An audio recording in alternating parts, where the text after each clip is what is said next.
Hi everybody, TJ Mac Vintage Cards, and in today's episode I'm doing my 21st card addition to my vintage hockey case. This is my 20th episode of this series where I'm putting a 30 card case together of Stars and Hall of Famers from 1953 to 1963 Topps and Parkhurst.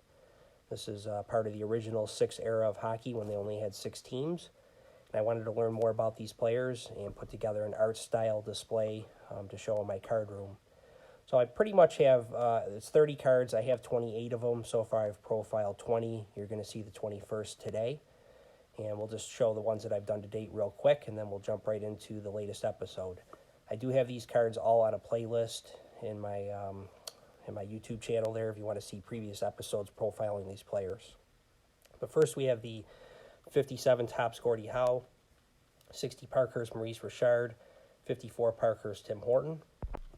Here we have 63 Parkhurst Frank Mahovlich, 61 Parkhurst Dickie Moore, and 54 Parkhurst Milt Schmidt. Next three are 59 Parkhurst Doug Harvey, 61 Topps Bobby Hull, and the 62 Topps Jean Rattel. Here we have 54 Parkhurst Ted Lindsay, the 63 Parkhurst Gump Worsley, and the 60 Parkhurst Alan Stanley. The next three are the 54 Parkhurst Red Kelly, the 55 Parkhurst Jean Beliveau, and the 59 Topps Glenn Hall.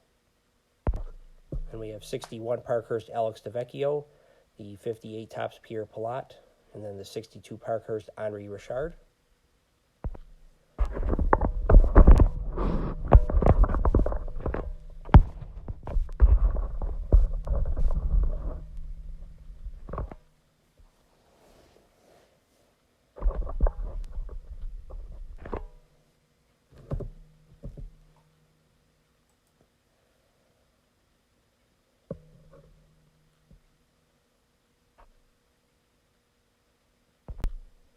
Today we're profiling the 1959 Parkhurst Johnny Bauer, and he was known as the China Wall.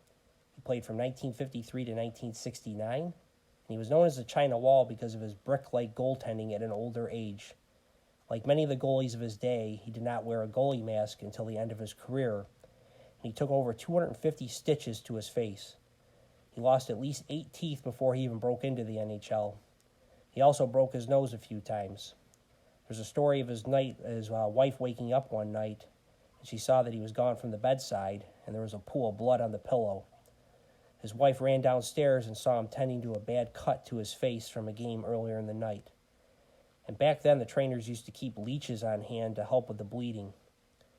I saw an interview with him, and you could see the scars all over his face. Tough man who had an incredible work ethic. He's a perfect example of never giving up. Of any man who is in the Hall of Fame in any sport, he may have had the most unlikely journey. Bauer played in the minor leagues for 10 seasons before making the NHL in 1953 with the New York Rangers at the age of 29. Remember, there were only 6 teams back then in the NHL, and a lot of those teams only carried one goalie on their roster. So it was very tough to get opportunities.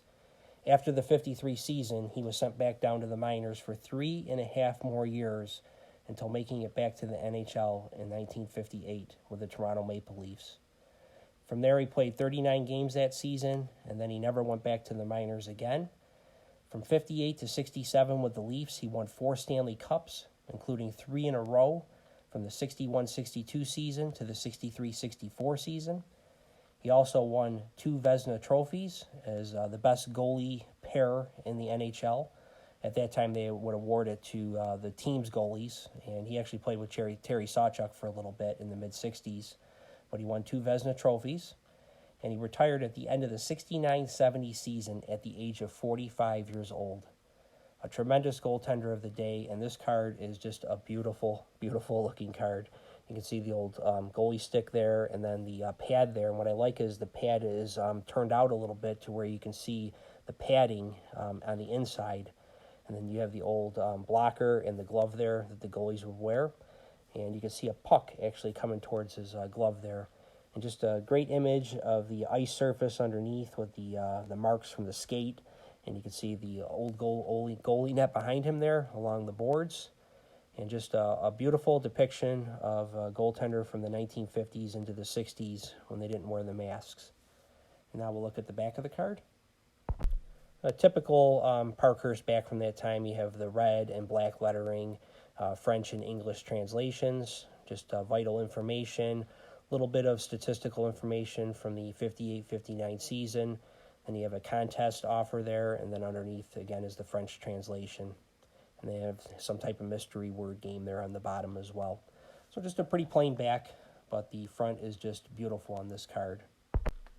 And Parkhurst would put the card number on the front, so this is the 32nd card in the set, and then he got his name there in black with the position inside a yellow block. Again, love looking at these cards. This is the first horizontal addition to the case, and I'm happy to add it. Here's a shot from afar of how it sits in the case with the others. I'll have to switch it over vertically once I display it, but looks great like this for now. Everybody have a great day. Appreciate you watching.